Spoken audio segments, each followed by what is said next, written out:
All right, to get us more on this, our correspondent Akshay is joining us. Akshay, we've just given a broad outline of the first phase of Gaza ceasefire.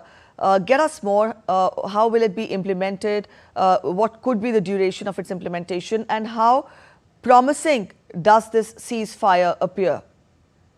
Well, it appears quite promising this time, Preeti, because, credit where it's due. There have been efforts that have gone into, bringing a ceasefire in this conflict that has claimed so many innocent lives, especially of, the Gazan citizens, the Gazan people, as well as the Israeli people who were, killed on 7th October terror attack that was orchestrated by Hamas.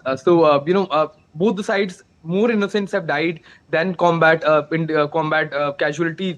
Clearly, like in every war, in this war as well, common people, innocent people have suffered the most, and it seems that finally that suffering may be brought to an end, especially if the humanitarian supplies are allowed into Gaza by the Israeli authorities.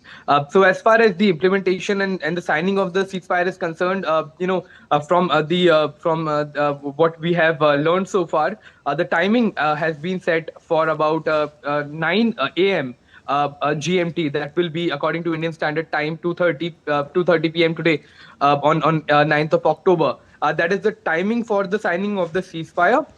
And a timeline of about 72 hours has been given to ensure that it starts to be it gets implemented. Now, as far as the deal is concerned, 20 alive hostages of Israel will be released by Hamas that were in the captivity of Hamas for the last 2 years in exchange of about 2,000 prisoners. Now, 1,700 are those people who were imprisoned by Israel after the 7th October attack, and then about 250 Palestinian prisoners are those who have been given life imprisonment by the Israeli authorities and are right now in Israeli prison. So it's sort of a bargain that has now been struck. And another term for the ceasefire is that the Israeli Defense Forces will withdraw to a certain line that has been decided by the two parties. And in the next phase, as we move ahead, this is going to be the phase one.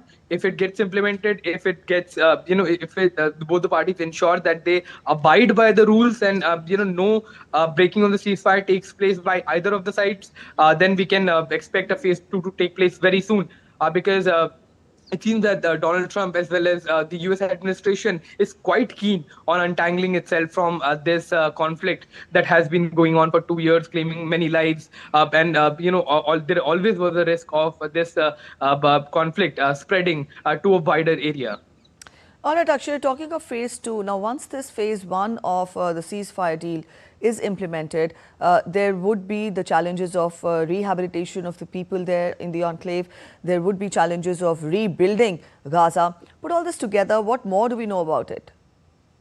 Well, as we saw that the terms of ceasefire were being discussed, one of the main one were implementation or rather placing of an international peacekeeping force there that will have troops from different countries. Second was the rebuilding of the entire place, especially the Gazan region that has been constantly bombarded by the Israeli Defense Forces and is now unrecognizable from what it was 2 years back. Now, who are going to be the parties?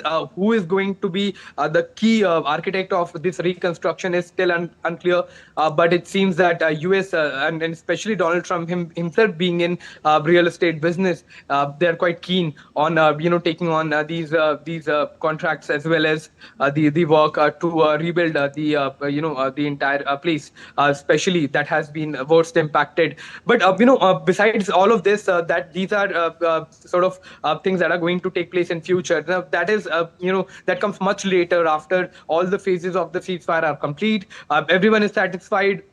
And as far as the ceasefire is concerned, one information that I missed was that this ceasefire and the signing of the deal is going to take place in Egypt. And also another interesting thing, Preeti, is for our viewers is that, the crude oil prices fell as soon as the deal was agreed to by both the sides, because the sort of war premium that was there on the crude oil, and the fears were there of escalation of the conflict. The crude oil escalated, the price of crude oil escalated once the market realized that the Ukraine and Russia conflict and the talks that were taking place between the two countries have stalled. So the war premium increased on the crude oil. But as soon as this war is now, it appears that it is resolving with the concerted efforts by the entire world, especially by both the parties now agreeing, the crude oil prices are falling. So it may be a good news, not just for the region, but for the rest of the world, especially for Global South,